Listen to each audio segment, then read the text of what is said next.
না আপু, এটা হচ্ছে জিরকোনিয়া দাঁত।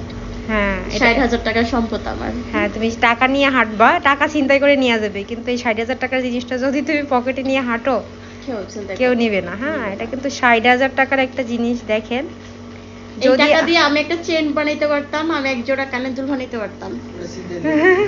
এই দাঁতের ক্ষত কেমনে পূরণ করতেন বলেন তো? সেজন্যই। হ্যাঁ, উনি বলতেছে এই টাকা দিয়ে উনি একটা চেইন পড়তে পারতো, স্বর্ণের জিনিস পড়তে পারতো, এটা ছিনতাইকারীতে নেবে, কিন্তু এটা যদি হাতে নিয়ে হাঁটে এটা কেউ নেবে না। নেবেন আপনারা? এটা কেউ নিতে পারবে না, ছিনতাইকারী তো নিতে পারবে। এটা বানাইতে কলিজা লাগে, যেটা সবার হয় না। তা ঠিক, অনেক কষ্ট করে আপু এটা করছে। এটা আসলে খুবই এক্সপেন্সিভ কোয়ালিটি, সো পুরো স্বর্ণের মতোই দাম এটা, কি বলেন? এই টাকা দিয়ে উনি এতখানি স্বর্ণই কিনতে পারতো, আর যতখানি দাঁত কিনছে। কিন্তু এটা নেওয়ার মতো কেউ নাই, উনি ছাড়া এটা আর কেউ পড়তে পারবে না। পড়তে পারবে না, এটা আপনি ছাড়া আর কেউ পড়তে পারবে না। So thank you. লক্ষ টাকার হাসি। হ্যাঁ, লক্ষ টাকার হাসি কিনে নিলাম। ওনার এক একটা হাসির দাম হচ্ছে 15,000 করে, 15,000 টাকা করে হাসি কিনে নিলাম।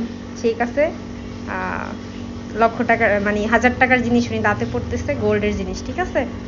জিরকোনিয়া ক্রাউন, খুবই দামি এক্সপেন্সিভ জিরকোনিয়া ক্রাউন। হাসি দেন। হ্যাঁ, কত সুন্দর হয়েছে এখন। হ্যাঁ, বোঝা যায় না? বোঝা যায়? Colour matching, colour matching. 60,000 টাকার জিনিস এখন নিয়ে চলে যাচ্ছে। আপনারা কেউ চিন্তাই করবেন না ওনার দাঁত, ঠিক আছে? একটা স্বর্ণের মেডেল পরাইতেছি, স্বর্ণের গোল্ডের, এটা হচ্ছে গোল্ডের দাঁত। হ্যাঁ আপুর, এটা গোল্ডের দাঁত না আপু? গোল্ডের চেয়ে এক্সপেন্সিভ। হ্যাঁ, এই একটা কানের দুল বানাই পড়ে নাই, কিন্তু স্বর্ণ গোল্ড দিয়া দাঁত বানাইছে, দেখছেন? হ্যাঁ, গোল্ড দিয়ে দাঁত বানাইছে আপু। আপনারা যদি গোল্ডের দাঁত চান চলে আসবেন, এটা হচ্ছে গোল্ডের দাঁত, জিরকোনিয়া, জিরকোনিয়া ক্রাউন। হ্যাঁ, গোল্ডের সমতুল্যই, এত দামি, এত এক্সপেন্সিভ। আর এখানে একটা ফাঁকা দাঁত ফিলিং করছে। ঠিক আছে, থ্যাংক ইউ। Thank you. খুশি হয়েছেন? অনেক। এই দাঁতটা নিয়ে অনেক সমস্যা ছিল না, 1 মাস কাজ করছে ওনার এই দাঁতে। 1 মাস কাজের পরে আজকে ফাইনাল লুক। ইনফেকশন হয়ে গেছিল দাঁতের এই গোড়াটা, তো আপনারা দেখছেন যে কি অবস্থা হয়েছিল, এখন জাস্ট মাশাআল্লাহ